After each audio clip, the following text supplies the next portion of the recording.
నమస్తే welcome to వీక్షణం నేను రేఖ. జమిలి ఎన్నికలపై వ్యవహారం మెల్లగా ముందుకు కదులుతోంది. ఇప్పటికే పార్లమెంటు ముందుకు బిల్లు తీసుకొచ్చిన కేంద్ర ప్రభుత్వం జాయింట్ పార్లమెంటరీ కమిటీని కూడా ఏర్పాటు చేసింది. సో ఇప్పుడు ఆ జేపీసీ సంప్రదింపుల్లో బిజీగా ఉంది. యూపీ, ఉత్తరాఖండ్ లో పర్యటించింది, అభిప్రాయాలు కూడా తెలుసుకుంది. ఎటు చేసి వన్ నేషన్ వన్ ఎలక్షన్ కు రోడ్ మ్యాప్ క్లియర్ చేస్తున్నట్టుగానే పరిస్థితులు చూస్తే అర్థమవుతోంది. అంతా కుదిరితే 2034 నుంచి సింగిల్ పోల్ ను వర్కౌట్ చేసే ప్రయత్నాల్లో ఉన్నారు.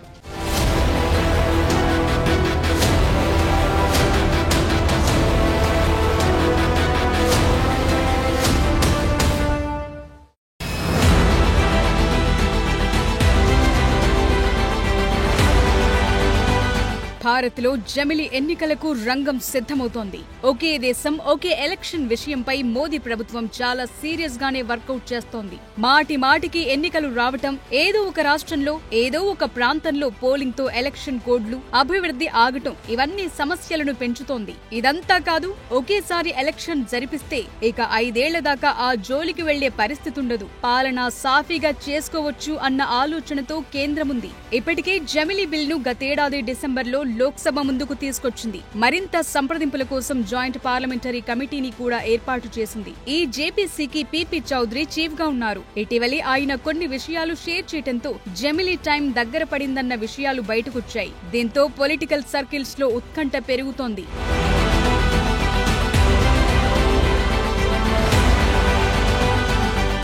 స్వాతంత్ర్యం వచ్చాక అటు లోక్సభకు ఇటు రాష్ట్రాల అసెంబ్లీలకు ఒకేసారి ఎన్నికలు జరిగాయి. అయితే ప్రభుత్వాలు కూలిపోవటం, రద్దవటం వంటి చర్యలతో మొత్తం ప్రాసెస్ మారిపోయింది. ఏదో ఒక ఏడాది ఏదో ఒక రాష్ట్రంలో అసెంబ్లీ ఎన్నికలు చాలా కామన్ అయ్యాయి. దీంతో ఎప్పుడు చూసినా భారత్ లో ఎన్నికల వాతావరణమే కనిపిస్తోంది. ఇది టిపికల్ గా మారిపోయిందన్న వాదనలు పెరిగాయి.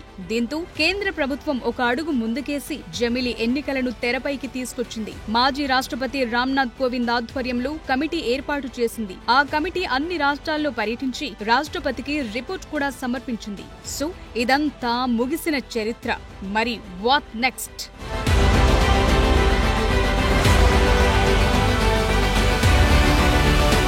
2034లో జమిలి ఎన్నికలకు దాదాపుగా ముహూర్తం ఖరారైనట్లే అని జేపీసీ చైర్మన్ పీపీ చౌదరి అంటున్నారు. ఈలోపు పరిష్కరించాల్సిన సమస్యలు, రాజ్యాంగ సవరణలు, రాష్ట్రపతి నోటిఫై చేయటం, రాజకీయ నిర్ణయాలు, లాజిస్టికల్ ఇష్యూస్ ఇవన్నీ ఉన్నాయి. మరోవైపు రాష్ట్రంలో సంప్రదింపులు కూడా జరగాల్సి ఉంది. ఇప్పటికే కోవింద్ కమిటీ సంప్రదింపులు చేసి రిపోర్ట్ ఇచ్చిన జేపీసీ ఆధ్వర్యంలో మరోసారి సంప్రదింపులు జరుగుతున్నాయి.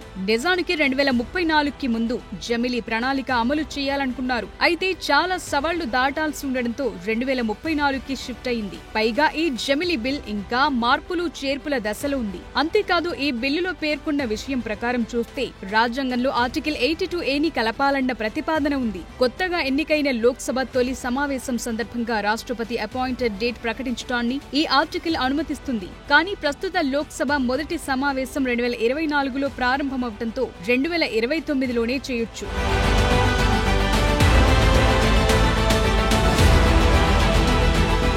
అపాయింటెడ్ డేట్ రాష్ట్రపతి నోటిఫికేషన్ చేసిన ఆ తరువాత ఎన్నికైన రాష్ట్ర శాసనసభల పదవీకాలం 2029లో ప్రారంభమయ్యే లోక్సభ 5 ఏళ్ల పదవీకాలానికి తగ్గట్లుగా మారుస్తారు. దీనర్థం ఏంటంటే అపాయింటెడ్ తేదీ తరువాత ఎన్నికైన ఏ రాష్ట్ర అసెంబ్లీ అయినా దాని పదవీకాలం 2031 లేదా 2033లో ప్రారంభమైన 2034 నాటికి ముగియాల్సిందే. సో ఈ మొత్తం ఎపిసోడ్ లో రాష్ట్రపతికి తదుపరి నోటిఫికేషన్ ఇచ్చే అవకాశం 2029 లోక్సభ ఎన్నికల తరువాతే వస్తుంది. అప్పటికి బిల్ ఆమోదం పొందితే నెక్స్ట్ లోక్సభ 2034 వరకు కొనసాగుతుంది. అప్పుడే జమిలికి ఛాన్స్ ఉంది. అయితే ఈ one nation one election bill చట్టంగా మారాలంటే పార్లమెంటు ఉభయ సభలు 3/2 మెజార్టీతో ఆమోదించాలి. అంతటితో మ్యాటర్ ఆగదు. చట్టం అయిన తరువాత కనీసం 50% రాష్ట్రాల అసెంబ్లీలు కూడా దీన్ని ఆమోదించాలి. అయితే ఈ విషయంలో ఎన్డీఏ ఎక్కువ రాష్ట్రాల్లో అధికారంలో ఉంది. ఆ పని సులువవుతుంది. 20 రాష్ట్రాల్లో ఎన్డీఏ పార్టీలు అధికారంలో ఉంటే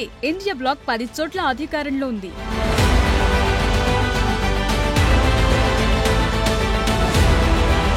ప్రస్తుతం ఎన్డీఏకి లోక్సభలో 292 సీట్లు, రాజ్యసభలో 129 సీట్లు ఉన్నప్పటికీ బిల్ను ఆమోదించడానికి అవసరమైన 3/2 మెజార్టీ లేదు. లోక్సభలో 364 సీట్లు, అలాగే రాజ్యసభలో 164 సీట్ల అవసరం. కానీ ఇప్పుడు ఎన్డీఏకు ఆ బలం లేదు. దీంతో నరేంద్ర మోదీ ప్రభుత్వానికి ఇండియా కూటమి పార్టీలు, అలాగే తటస్థ పార్టీల మద్దతు అవసరం. మరి అవి ఎంతవరకు సపోర్ట్ ఇస్తాయన్నది కీలకంగా మారుతోంది. జాతీయ ప్రయోజనాల గురించి ఆలోచించే పార్టీలు బిల్కు మద్దతిస్తాయని ఎన్డీఏ నేతలు లెక్కలేసుకుంటున్నారు.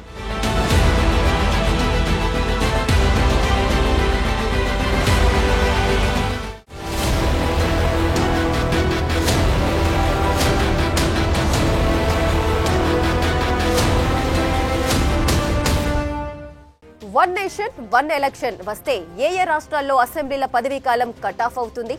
జమిలి ఎన్నికలు నిర్వహించడంలో సవాళ్లేంటి? ఎలక్షన్ కమిషన్ ముందున్న ఆప్షన్స్ ఏంటి? 2029 నాటికి మద్దతు సరిపోతుందా? కలిసి వచ్చే పార్టీలేంటి? దూరంగా జరగాలనుకుంటున్న పార్టీలేవి? చిన్న పార్టీలకు జమిలితో నష్టం జరగబోతోందా?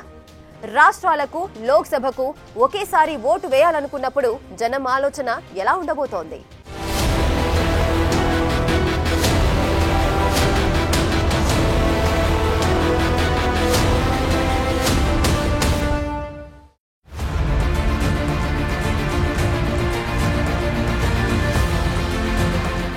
లోక్సభతో పాటే ఎన్నికలు ఉన్న రాష్ట్రాలకు ఈ జమిలితో పదవీ కాలానికి వచ్చిన ఇబ్బంది ఏమీ లేదు. కానీ వెనక ముందు ఎన్నికలు జరిగే రాష్ట్రాల్లోనే పరిస్థితి మారబోతోంది. అంటే 2026, 2027, 2028లో జరిగే రాష్ట్రాల అసెంబ్లీలు 5 ఏళ్లు ప్రశాంతంగానే ఉంటుంది. ఆ తర్వాతే కథ మారుతుంది. అంటే 2027లో అసెంబ్లీ ఎన్నికలు జరిగితే ఆ టెన్యూర్ 2032లో ముగుస్తుంది. అయితే 2034లో జమిలి వస్తే 2 ఏళ్లకే పదవీ కాలం ముగిసిపోతుంది. అంటే 2032లో ఎలక్షన్ జరిగితే 2034లో డిజాల్వ్ కావాల్సిందే అన్నమాట. సో అక్కడ కొంచెం ఇబ్బందికర పరిస్థితులుంటాయి. ఇక 2033లో రాష్ట్రాల అసెంబ్లీలకు ఎన్నికలు నిర్వహించాల్సి వస్తే అప్పుడు ఏం చేస్తారన్నది ఇంట్రెస్టింగ్ గా మారుతోంది. ఆపద్ధర్మ సీఎంగా ప్రకటించి ఏడాది కొనసాగిస్తారా, లేదంటే రాష్ట్రపతి పాలన విధిస్తారా అన్నది కీలకంగా మారింది. ఎందుకంటే ఏడాది వ్యవధిలోనే 2 సార్లు ఎన్నికలంటే ఖర్చు భారమే, ఓటర్లకు కూడా ఇబ్బందికరమే.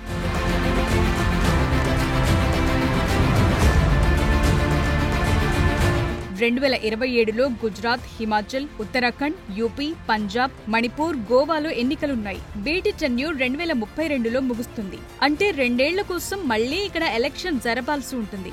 ఇక 2028లో రాజస్థాన్, మధ్యప్రదేశ్, ఛత్తీస్గఢ్, తెలంగాణ, మిజోరాంలో అసెంబ్లీ ఎన్నికలు జరుగుతాయి. 2033 వరకు టెన్యూర్ ఉంటుంది. ఆ తర్వాత ఈ అసెంబ్లీ పదవీ కాలాన్ని ఏడాది పాటు అంటే 2034లో జరగబోయే జమిలి ఎన్నికల వరకు పొడిగించే అవకాశం ఉంటుంది.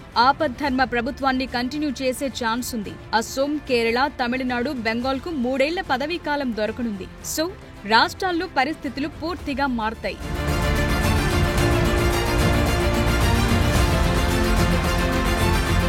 పార్లమెంటులో బిల్లు ఆమోదించడానికి విస్తృతమైన చర్చ అవసరం. రాజ్యాంగం, చట్టాలు, రూల్స్ అన్ని ఓకే అయ్యాక అప్పుడు మరో సవాల్ మొదలవుతుంది. లాజిస్టిక్, ఆర్థిక సవాళ్లు ఎదురవుతాయి. కేంద్ర ఎన్నికల సంఘం ఎలక్ట్రానిక్ ఓటింగ్ మిషన్ల సంఖ్యను రెట్టింపు చేసుకోవాలి. అలాగే ఏకకాలంలో ఎన్నికలు నిర్వహించడానికి మౌలిక సదుపాయాలను అప్గ్రేడ్ చేయాలి. ఒకేసారి ఎన్నికలు జరిగితే కొత్త ఈవీఎంల కోసం ప్రతి 15 సంవత్సరాలకు 10,000 కోట్లు అవసరమని ఈసీఐ అంచనా వేసింది. జమిలీ పోలింగ్ కోసం చాలా మ్యాన్ పవర్ అవసరం. ఎన్నికల ఫలితాలు ఆలస్యమయ్యే ఛాన్స్ ఉందన్న వాదనుంది. చిన్న ఎలక్షన్లకే హింస కట్టడి చేయలేని పరిస్థితులు కొన్ని రాష్ట్రాలు, ప్రాంతాల్లో ఉంటున్నాయి.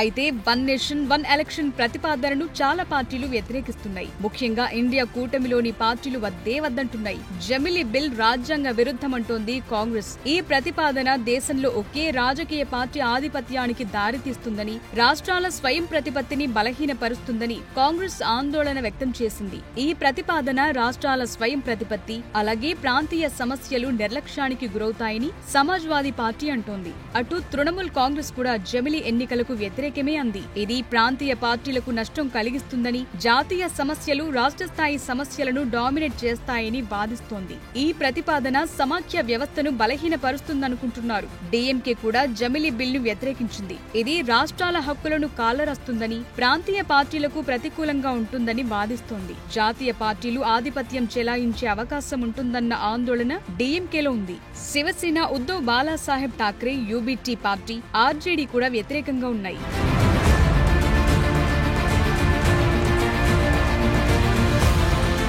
అయితే కేంద్ర ప్రభుత్వం మాత్రం ఒకేసారి ఎన్నికలు నిర్వహిస్తే ప్రజాధనం ఆదా అవుతుందని, ప్రభుత్వ ఖజానాకు మేలు జరుగుతుందంటున్నారు.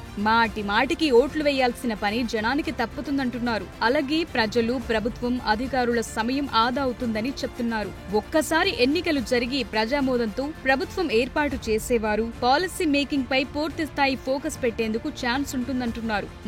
మాటికి వచ్చే ఎన్నికల కోడ్తో అభివృద్ధి పనులకు బ్రేక్ పడకుండా ఉంటుందంటున్నారు. అంతేకాదు ఒకేసారి ఎంపీ, ఎమ్మెల్యే, స్థానిక సంస్థలకు ఓటు వేయటం అంటే జనం కూడా ఆసక్తిగా పోలింగ్ కేంద్రాలకు వస్తారని, దీంతో ఓట్ల శాతం పెరుగుతుందన్న లాజిక్స్ వినిపిస్తున్నారు. ఇక వేర్వేరుగా జరిగే పోలింగ్ తో బ్లాక్ మనీ పెరుగుతుందని, జమిలితో ఆ నల్లధనం ప్రవాహానికి చెక్ పడుతుందంటున్నారు. తక్కువ గ్యాప్ లో ఎన్నికలు జరుగుతుంటే దీర్ఘకాల లక్ష్యాలపై ప్రభుత్వాలు పనిచేయవని, ఓటర్లను ఆకట్టుకునే తక్కువ ప్రయోజనాలు కల్పించే పనులు చేసేందుకే మొగ్గు చూపుతాయన్న వాదనను ఇంకొందరు వినిపిస్తున్నారు. కేంద్ర పాలిత ప్రాంతాల బిల్కు ఉభయ సభల్లో సాధారణ మెజార్టీ అవసరం కాగా, రాజ్యాంగ సవరణ బిల్ ఆమోదం పొందాలంటే లోక్సభ అలాగే రాజ్యసభ రెండింటిలోనూ 3/2 మంది సభ్యుల మద్దతు అవసరం.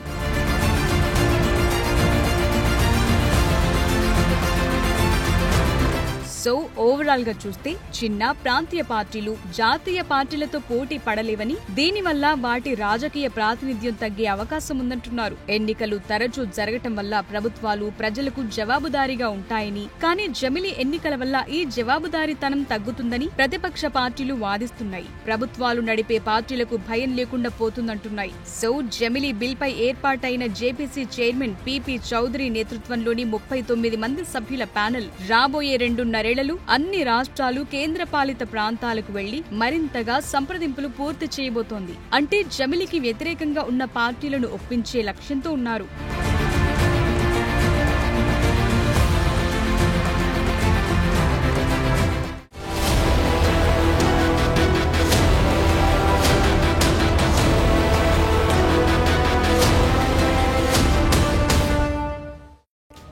వన్ నేషన్ వన్ ఎలక్షన్ కు రూట్ క్లియర్ అవుతోంది. 2034లో ఖచ్చితంగా జరిగి తీరుతుందంటున్నారు. అయితే 2027లో ఆ తర్వాత షెడ్యూల్ అయిన రాష్ట్రాల అసెంబ్లీ ఎన్నికల తర్వాత నెక్స్ట్ విడతలో టెన్యూర్ మాత్రం తగ్గిపోనుంది. For more videos like this, subscribe Big TV channel.